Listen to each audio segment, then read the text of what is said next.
Future You. Imagining the future. A Future You program. Earthbound by Alison Evans. Read by Janet Anderson.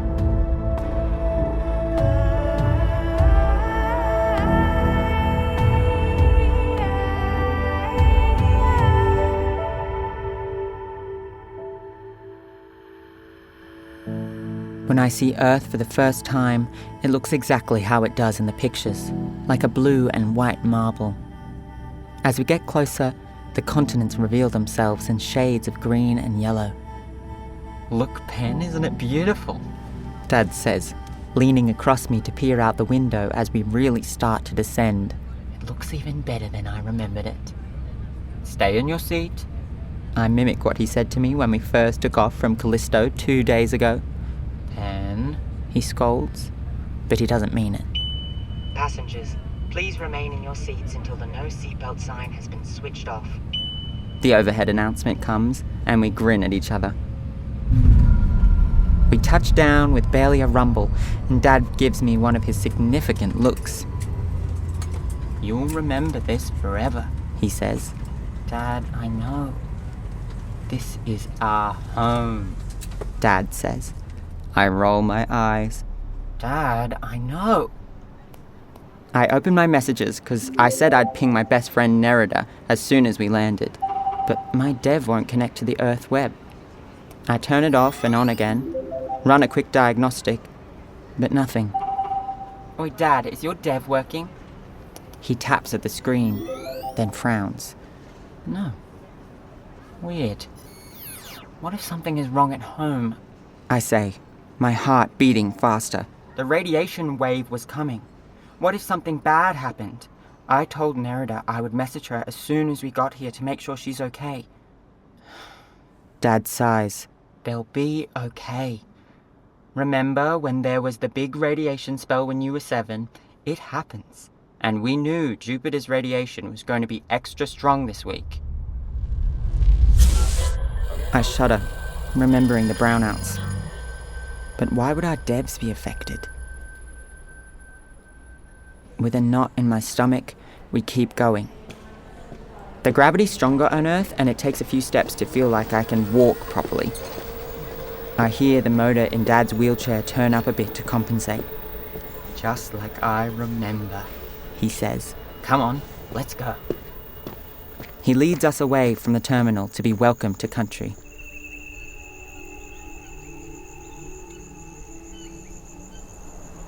After that, we get the drones to take our bags to our accommodation and head to the spaceport train station.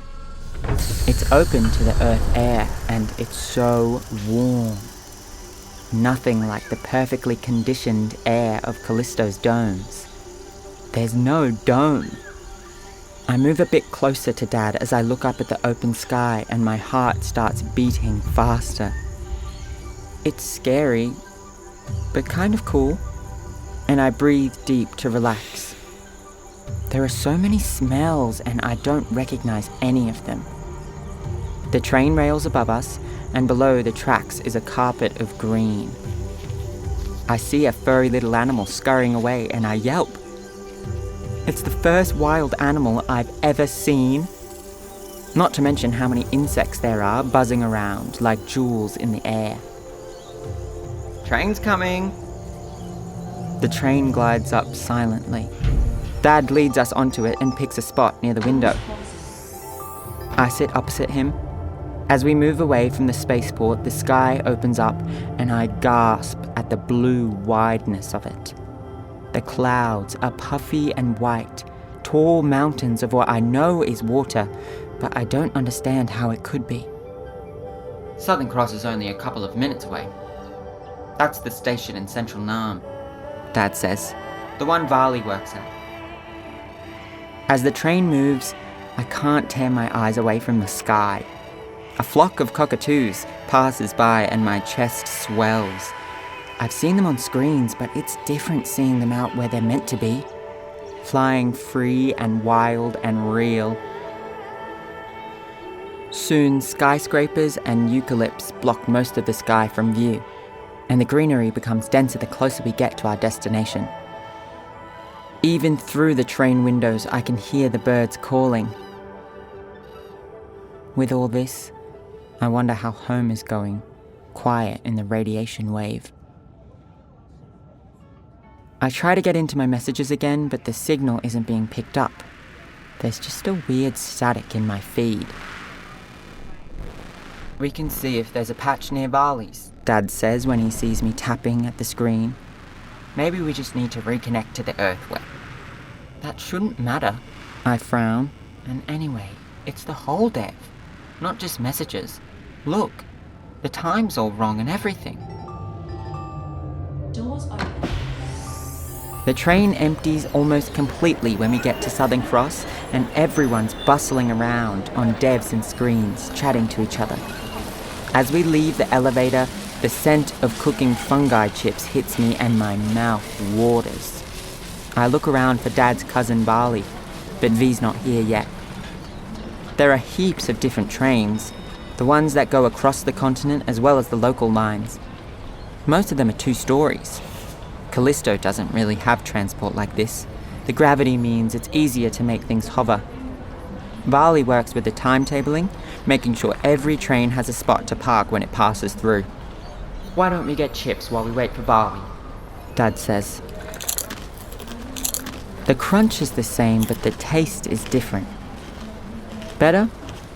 I'm not sure. Eventually, we see Barley across the train station, and Ver kid Jaya is with Ver. They're my age, and we've met a couple times on Holo. They wave at me, and I wave back. Dad and Barley start yakking away as we start towards their apartment. They live just above the station. Have you heard anything from Callisto? I ask. Barley shakes her head. Not since the radiation started getting worse. But that's normal, right? It's not unexpected, Dad says. When I first moved to Callisto, there was a whole week we didn't have any communication with Earth. Everything was fine. The Maisies had it all under control. I swallow and nod. By the way, don't call any of the androids here Maisies, Barley says to me and Dad. It's not something they like. On Earth, they're citizens. They've been delinked from the central AI. Just ask for their names like you would anyone else. Thanks, Barley, I say, grateful V's told us before I messed anything up. So you have to tell me everything about Callisto, Jaya says as we head towards the elevators. Everyone at school thinks it's cool that you live there. I don't tell them that everyone in my class thought it was so uncool that I was going to Earth for the holidays. It's way warmer here. The gravity is weird though. I feel really tired and we've barely been here an hour. Can you float on Callisto? Kat reckons she went there and she floated, but I reckon she was lying.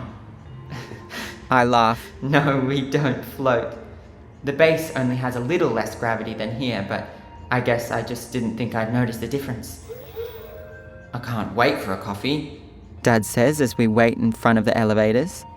Barley crosses her arms and rolls her eyes. You're in Nam and you want replicator coffee? Come on, I'm showing you the best spot. Barley drags us away from the elevators. As we use one of the walkways to cross the street, more birds fly overhead. It's so strange, I say to Jaya. So many animals everywhere. They frown. Aren't there animals on Callisto?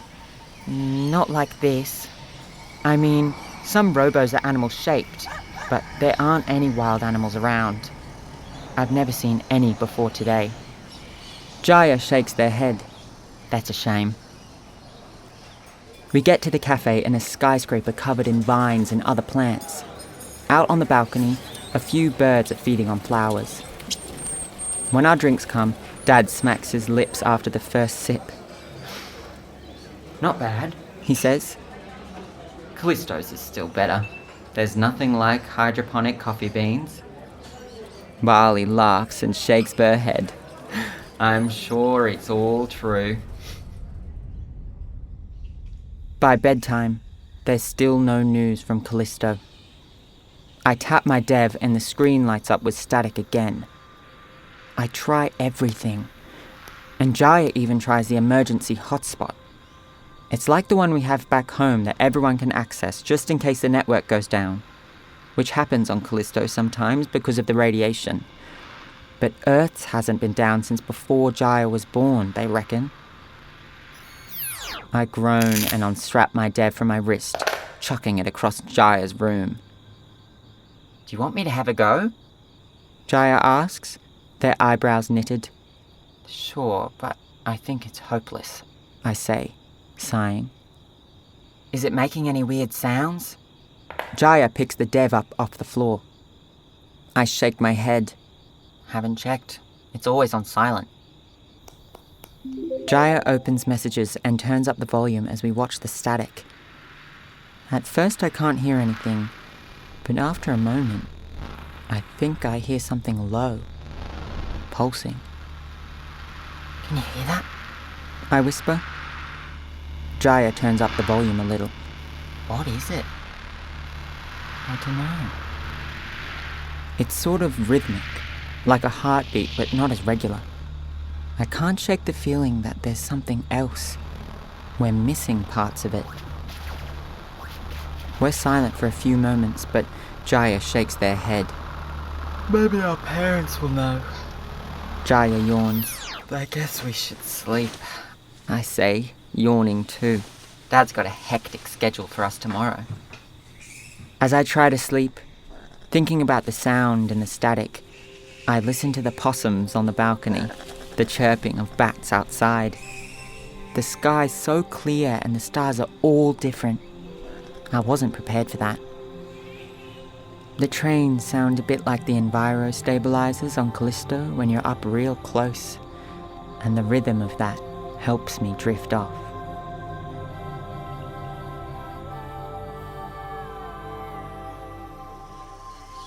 We get up early and the sunlight streaming in is beautifully warm.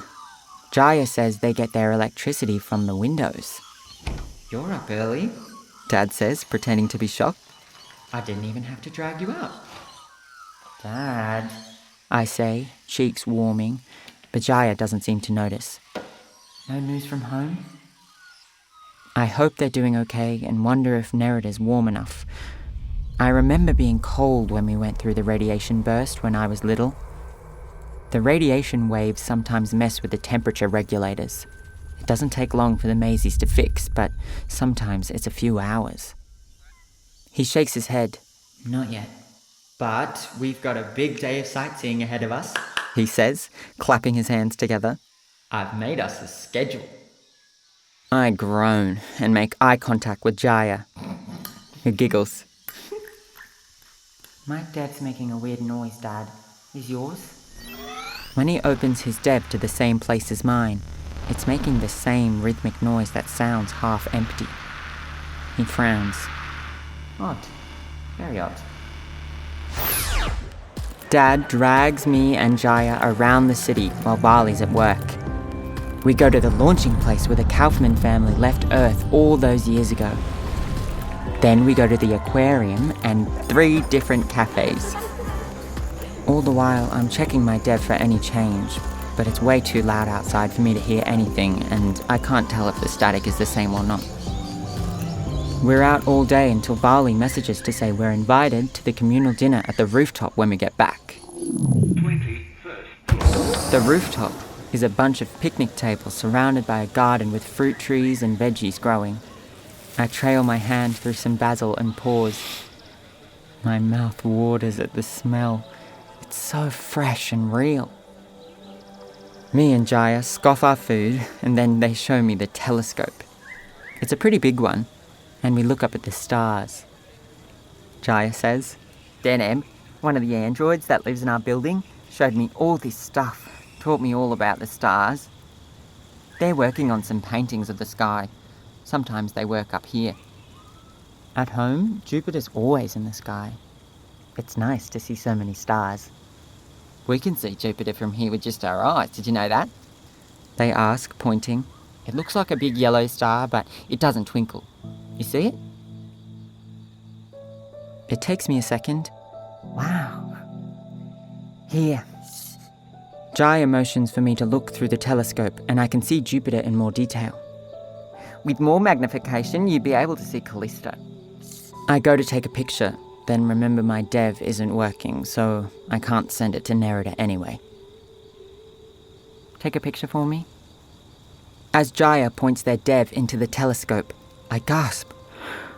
We need to magnify it. My dev. We have to boost the signal.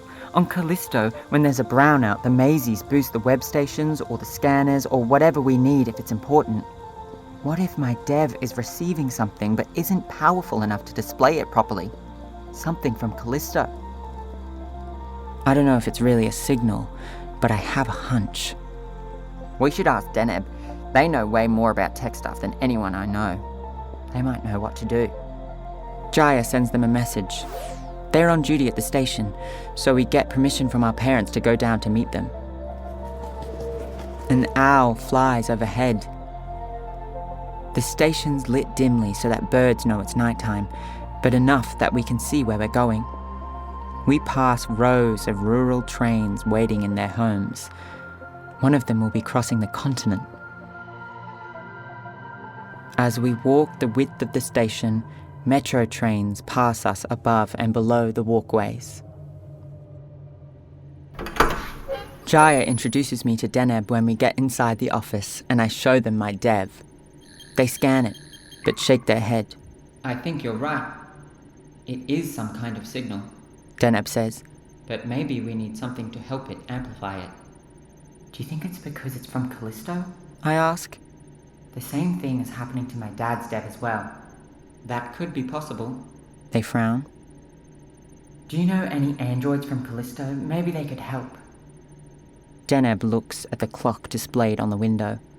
I finish in half an hour. I'll message my friend Arcturus. She came to Earth a few years ago, but was made on Callisto. We'll meet on the roof. 21st. Me and Jaya go up to the roof again. There are still a few people milling around, but dinner is all packed up. Dad and Barley say we can stay up here for a bit longer. Jaya manages to convince them we want to keep using the telescope. As we wait for the androids, my stomach fizzes with anticipation. Jaya's feet swing back and forth on the bench we're sitting on. There's a wet, squishy sound, and I look around to see what it is. Bats, Jaya says, pointing. They love the fruit trees. As the elevator doors open, the static sound on my dev sharpens a little, becomes louder. Deneb and their friend come toward us. Looks like my arrival changed something. You were right. We introduce ourselves and I give her the dev. The sound is more rhythmic now. What's going on? I ask. I think your dev and my body have some Callisto-specific metals inside them. Combined with something about Earth, we are able to receive it. Could the gravity be a factor? I ask. It could be any number of things, Arcturus says. She closes her eyes. I'm going to try and piggyback off one of the satellites. After a few seconds, more layers begin to emerge from the static. All different sounds coming together in harmony. And then I realize, it's a song. I laugh. A very strange song. Can you tell where it's coming from? Jaya asks. Callisto? I know before Arcturus shakes her head that it's not from home. Callisto music doesn't sound like this. No, Arcturus says. It's coming from beyond Callisto. Much further. Beyond? I ask, but we haven't been further than Callisto yet. That's right. My breath hitches. You mean it's someone else? Arcturus smiles. It would seem so. My dev lights up in Arcturus's hands, and dozens of messages are coming through from Nerida from the last couple of days. Can you hear it? Can you hear it? Hands!